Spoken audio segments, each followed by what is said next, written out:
Salam alaikum wa rahmatullah. Dans cet exercice, on va voir un peu le lien entre la composition d'applications et la bijection réciproque. Cet exercice va nous donner l'outil ou bien un outil pour montrer que deux applications sont bijectives et que l'une est la bijection réciproque de l'autre.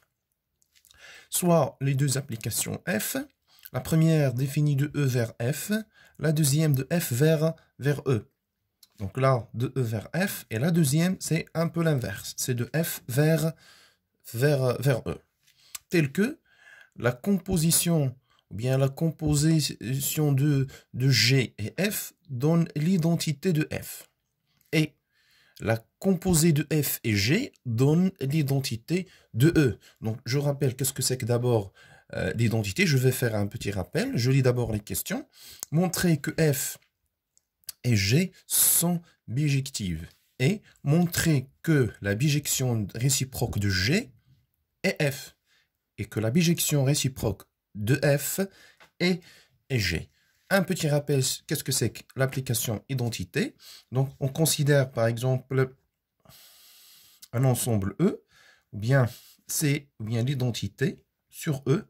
C'est quoi? C'est l'application définie d'un ensemble vers lui-même, vers E, tel que qui à chaque X, on associe le même nombre, ou bien le même élément X. De la même manière, on peut définir l'identité sur F. Elle sera définie de F vers F, tel que chaque élément X fait correspondre le même élément X, c'est-à-dire cette application, l'image de chaque élément X de l'ensemble E, ce n'est rien que lui-même. Donc elle est bien définie, il suffit d'avoir juste même ensemble de départ et d'arriver à chaque élément en associé lui-même. Donc maintenant, on a ces deux conditions, telles que f rang G, c'est l'identité de F, et G rang F, c'est l'identité de E. On trace d'abord un petit schéma de F et G. Donc on a F de E vers F, et l'autre, donc G de F vers E. Donc cette application, si vous vous souvenez, c'est G rang F. Pour l'autre, on a F ou bien G défini de F vers E, et F est défini de E vers F. Cette application, celle-là, définie de F vers F lui-même, c'est F rang G. D'accord. Première question, on va montrer que F et G sont bijectives. Il suffit ici de montrer qu'elles sont surjectives et injectives, ou bien de montrer l'unicité de l'équation f de x égale à y, ou bien g de x égale à y. Donc on va procéder par l'injection et la surjection. Donc première question, montrons que f, on commence par montrer que f est injective. Donc on va choisir soit x, y, deux éléments de l'ensemble de départ de f qui est E, tel que f de x égale à f de y. On veut montrer que x égale à y. On a f de x égale à f de y. Ceci implique, on va ici appliquer g de x. Donc g de f de x est égal à g de f de y, c'est-à-dire g rond f de x, c'est g rond f de y. D'après les données, on a g rond f de x, g rond f, c'est l'identité. Donc g rond f de x est égal à x.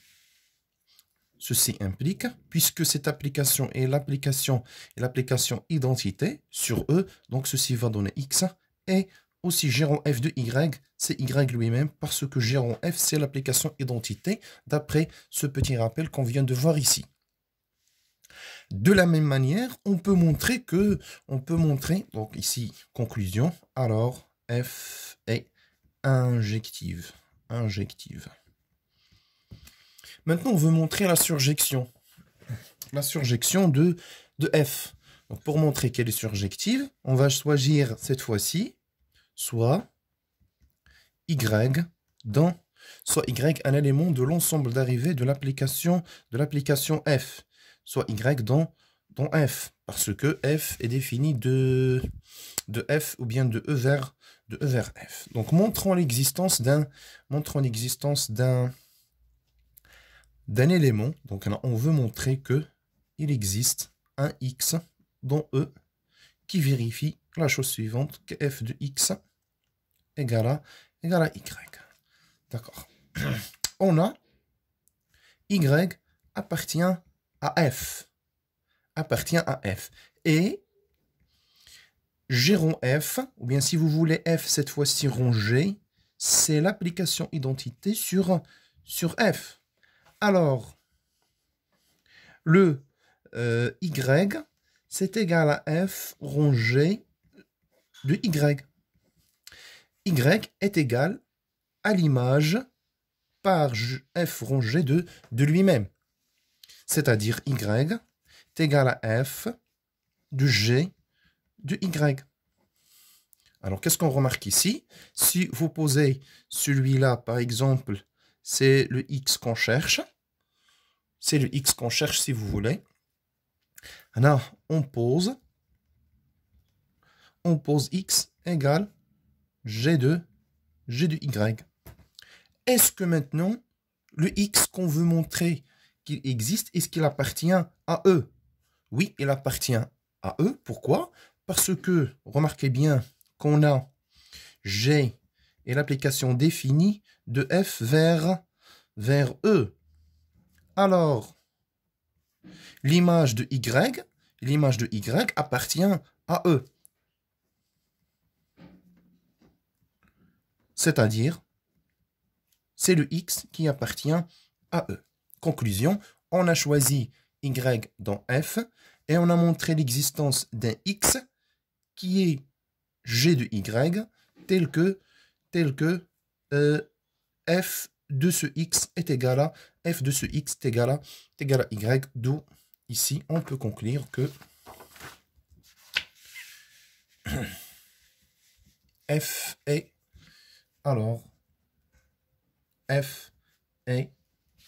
surjective. Conclusion finale. F est surjective et injective, donc F est bijective. F est bijective. On n'a pas encore terminé la réponse à la première question. On veut montrer aussi que G est bijective. C'est presque la même réponse, la même méthode, même démarche. C'est la même chose. Il suffit de choisir x, y, cette fois-ci dans f carré, tel que g de x est égal à g de y. Et cette fois-ci, on va appliquer f. Et sachant que f rond g est aussi l'identité, ou bien g rond f est l'identité sur E, donc c'est un bon petit exercice. Si vous arrivez bien à comprendre ce que je viens de faire ici, donc vous pouvez refaire la même chose pour montrer que g est bijective. Donc, deuxième question.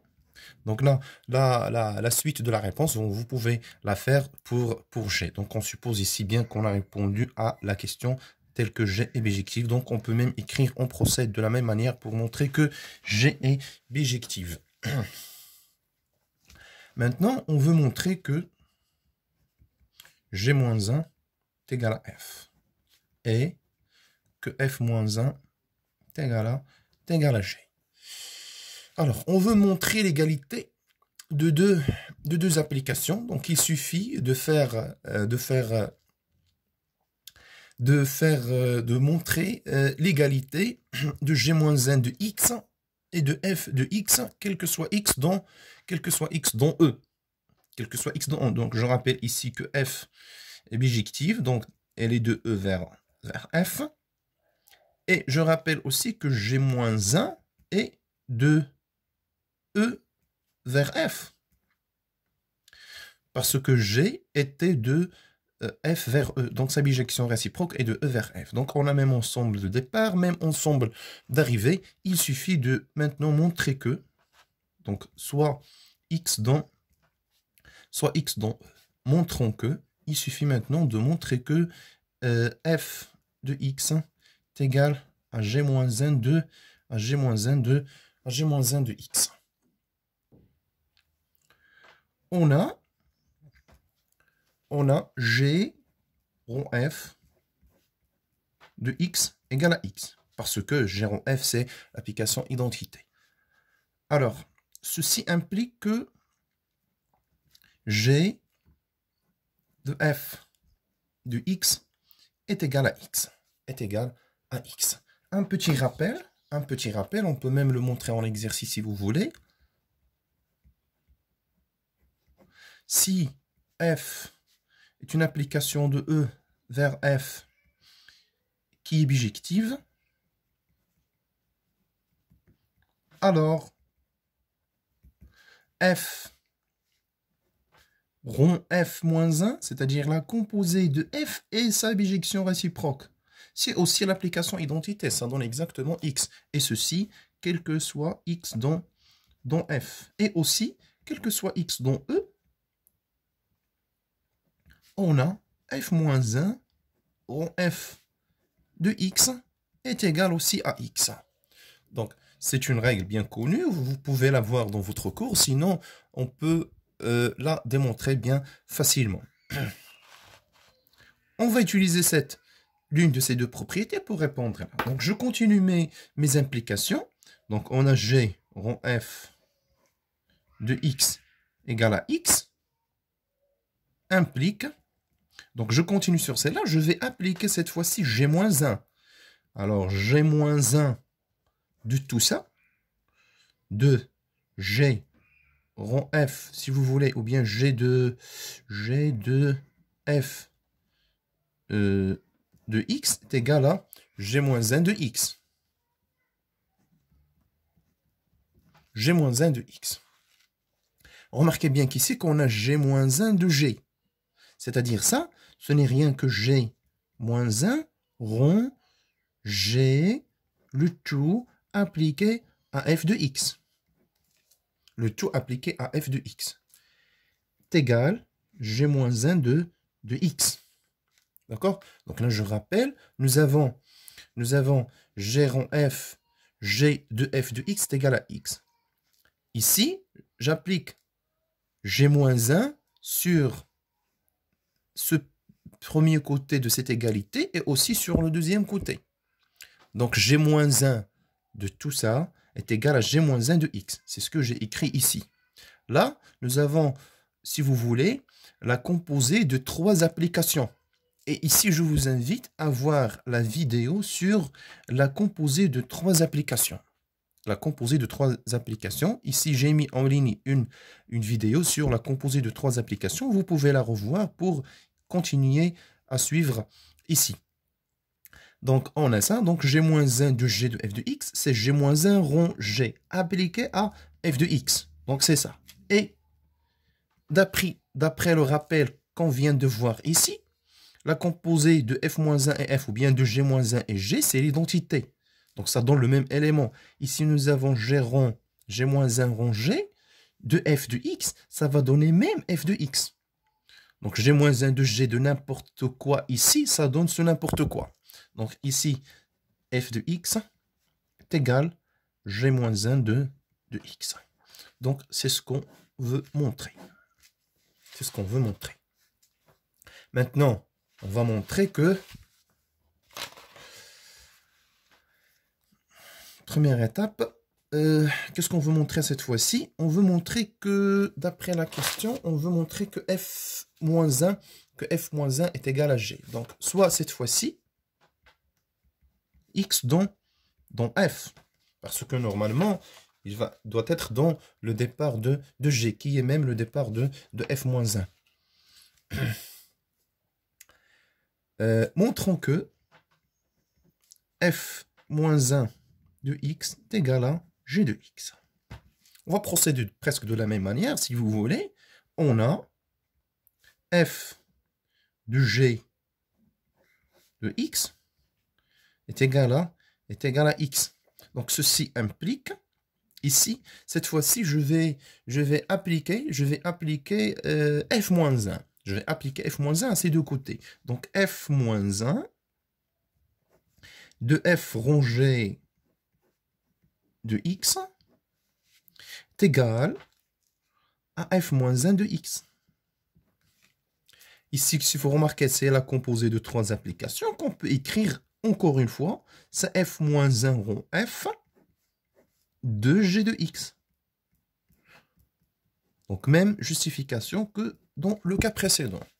Ceci implique f-1 rond f, c'est l'identité. Donc, l'image de cet élément, ce n'importe quoi, donne aussi même élément. Donc, g de x est égal à f-1 de x. Fin de la réponse à la deuxième question. Donc, c'est un exercice très important qui nous donne un outil pour répondre parfois à certaines questions. Maintenant, je vais terminer la vidéo par une application de ce théorème. Une application de ce théorème, bien cet exercice si vous voulez. Donc, regardez bien maintenant l'exercice suivant ou bien l'application suivante. Donc, soit f, l'application d'ensemble de départ R plus et d'ensemble d'arrivée moins 1 plus infini, tel que on associe à chaque x racine de x moins 1. Et G de moins 1 plus infini vers R plus qui fait correspondre à chaque x plus 1 le tout carré. La question c'est de montrer que f et g sont bijectives et que la réciproque de, ou bien la bijection réciproque de f, c'est g. Et que la bijection réciproque de g, c'est f. Donc, si vous remarquez ici, ce sont les mêmes questions que dans cet exercice. On veut montrer les mêmes choses. Est-ce qu'on a aussi les mêmes autres conditions? Regardez ici, l'ensemble de départ, c'est R+, l'ensemble d'arrivée, c'est celui-là, de F. Donc, ici, ça représente, celui-là peut représenter E, celui-là, c'est F. Pour le G, on a un peu, si vous voulez, c'est presque l'inverse. Ici, c'est défini de F vers E. Donc, ce sont les mêmes conditions ici que dans notre exercice. Donc, pour répondre à la première et à la deuxième question de cet exercice, il suffit d'avoir cette condition. Parce que c'est grâce à cette condition qu'on a pu montrer ces deux.